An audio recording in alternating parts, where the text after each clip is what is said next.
The United Nations recently released a report on climate change, naming humans as the main cause of global warming. The report was prepared by the Intergovernmental Panel on Climate Change. It was several thousand pages long. The study declared the world should strive to keep global temperatures from rising more than 2 degrees above pre-industrial levels. To meet these goals, industrialized nations would have to bring carbon emissions to levels 25 to 40% lower than they were in 1990. The White House plan to combat climate change involves the introduction of a fee on greenhouse gases.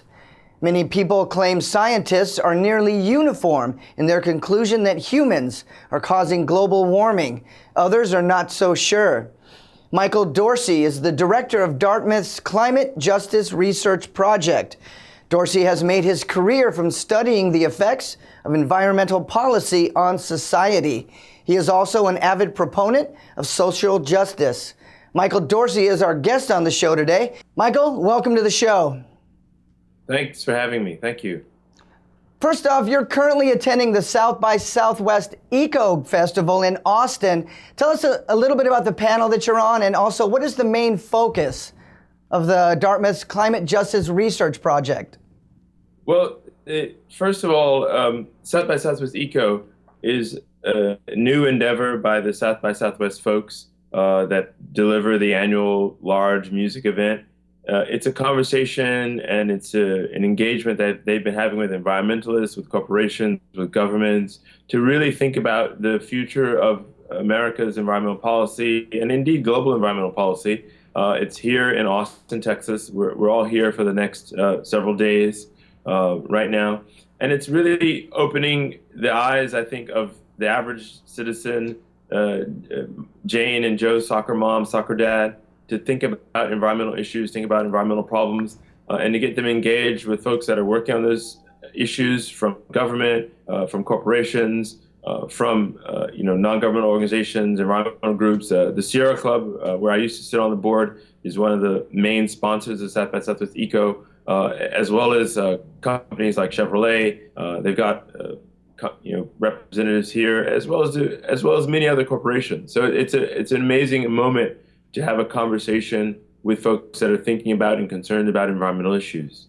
Now, is that their attempt to get, by using the South by Southwest name, is that to get younger people involved in this as well?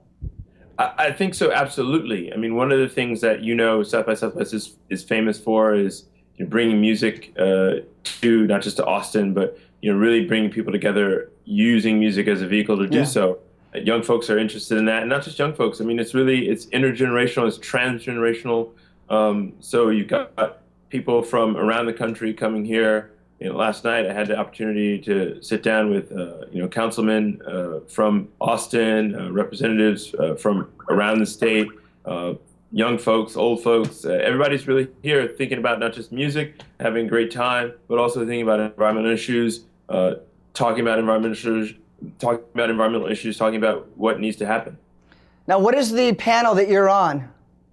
So the panel that we have, I sit also on the board of a small nonprofit organization in the Bay Area that also has a new office in New York, and that's called the Center for Environmental Health, CEH.org. Really, CEH is about trying to get toxics and bad, toxins out of the environment, also out of consumer products.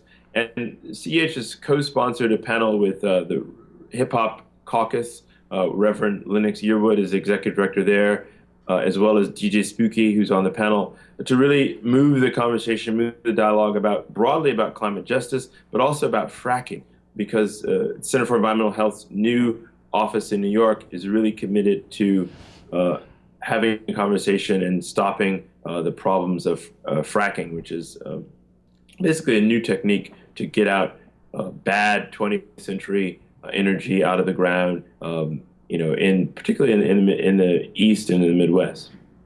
Now, I want to give viewers a brief picture of how the climate has changed over the past century.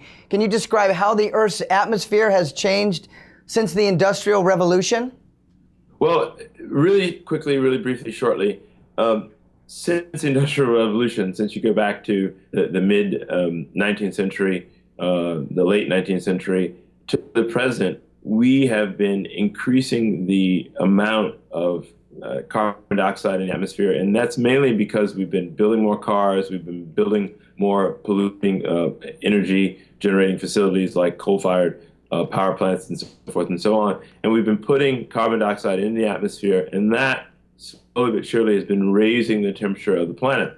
And it's really old science, and I'm glad you sort of pick up the conversation from the late 19th century, because that's when Svante Arrhenius, the great Swedish chemist, scholar, working out of Uppsala in Sweden, where I've done some work with colleagues from the Dag Hammarskjöld Foundation. But that's when Svante Arrhenius did the basic math and the basic sort of theoretical chemistry about the effects, the possible effects of global warming. So the idea of global warming, it's a really old idea. It's not sort of new science. It's an idea that scientists from the 19th century have recognized as a possible problem. They recognized as a problem in the 19th century. And it's really a conversation that scientists in the 21st century have just carried on, building on the science, have built on that science that Svante Arrhenius and others from the 19th century started. So it's nothing new. It's nothing gimmicky. It's based on basic science, basic math, and it's actually playing out on the planet right now. Global warming is happening because we're putting more human, man-made, generated, and installed in the environment carbon dioxide from cars, from energy generation, etc., and it's warming the planet overall on average, indeed.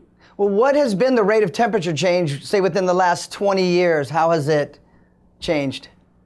Well, so essentially, the overall temperature of the planet on average has been warming. So we've seen a gradual increase in the average temperature of the Earth. What that means in particular places is that that means that has implications for catastrophic weather events. It has implications for the intensity and the frequency of catastrophic weather events, whether they be hurricanes, whether they be cyclones, whether they be floods, etc. So it's produced an average warming of the planet of essentially about a couple of degrees, but the consequences have been more intense, more catastrophic storms at higher frequencies that really damage social systems, ecosystems, as well as the economy. Just from New York, when Hurricane Irene, or rather Sandy, ran up on New York, the cost that New Yorkers, not Connecticut, not New Jersey, but just New York, $50 billion to the economy of New York. So catastrophic effects from these catastrophic storms as a consequence of the increased average temperature that we see on the planet. But how much of an effect is the human race having on these? Now, just in general science and general stuff, obviously we're doing more than we were, 80, 100 years ago. But how much of that is having an effect on the global temperature change? Well, so the Intergovernmental Panel on Climate Change was created in the mid to late 70s. It was an output of the United Nations Environment Program in conversation with the World Meteorological Organization, the WMO and UNEP. Mm-hmm. And they came together because they were recognizing that the overall average planetary temperatures were increasing. And they began to look at this issue, mid to late 70s, and they formed that sort of conversation that the United Nations Environment Program was having with the World Meteorological Organization. They created the Intergovernmental Panel on Climate Change. And really what the IPCC, which is now in the midst of producing its fifth assessment report, which is going to play out over the next sort of year and a little bit, they have basically said and made the case that it's conclusive, it's official, it's demonstrable that humans are the overwhelming contributors to this change in temperature that we've seen increasing since the industrial age. So it's humans are 100% driving the temperature increase. It's not a result of volcanic activity. It's not a result of the background of carbon dioxide emissions from natural sources. It is indeed human industrial activity, 100% part of the problem. And fortunately, because we're part of the problem, we're also part of the solution. Yeah. And that's really where the conversation is taking place within the United Nations and other organizations. Now, that report is several thousand pages long, and what measures may be taken to satisfy the United Nations goals?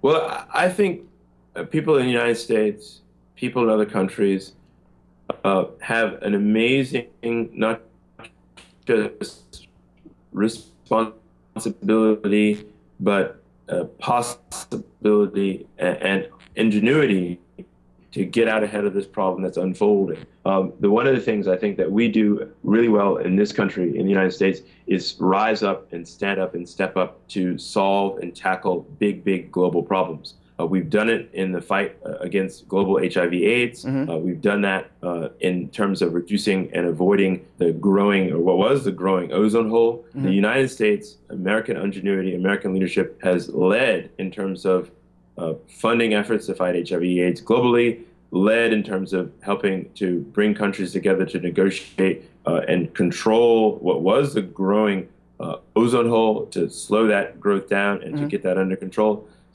So one of the things that the Intergovernmental Panel on Climate Change says is that they don't just describe the problem of unfolding global warming, but that report that they produced, the fifth report that's now just the first part of it that's out now, the next two parts are coming over the course of the year, they inject that report into the Conference of the Parties, which are the group of countries or nations around the world that come together across the year and meet in a big forum, usually at the end of the year, to put together the pieces to solve this problem. And I think that that's the thing that really we have to focus on, is that countries working together and really working more seriously and having more ambitious goals. So far in these negotiations with the United Nations, we haven't seen the kind of ambition that we need. We haven't seen the sort of the really far-reaching efforts by countries to put resources to really ramp up on controlling emissions. But that's really the trajectory that we need to go in. Okay. Michael, we have to go to break, but before we do, I want to ask one more question. Will we, the United States, be able to reach the agreed upon goals of carbon reduction without destroying the economy?